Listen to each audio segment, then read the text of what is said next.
மக்களின் பாரம்பரிய விழாவான ஓணம் பண்டிகையை ஒட்டி கன்னியாகுமரி மாவட்டத்தில் நடைபெற்ற அத்தப்பூ கோலை போட்டியில் மாணவிகள் ஆர்வத்துடன் பங்கு பெற்றனர்.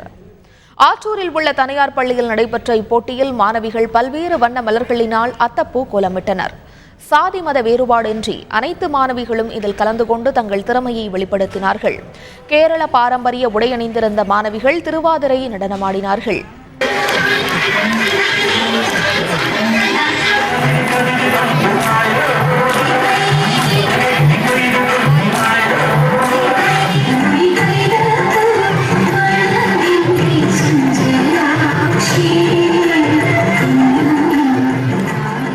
பண்டிகை என்று சொல்லக்கூடியது கேரளாவில் கொண்டாடக்கூடிய மிக முக்கியமான ஒரு பண்டிகை. இந்த பண்டிகை கன்னியாகுமரி மாவட்டத்தில் எல்லாருமே மிக உற்சாகத்தோடு கொண்டாடக்கூடிய பண்டிகை.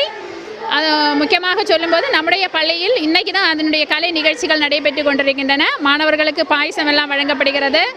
திருவாதிரை களி, வள்ளங்களி போன்ற கலை நிகழ்ச்சிகள் நடைபெறுகின்றன.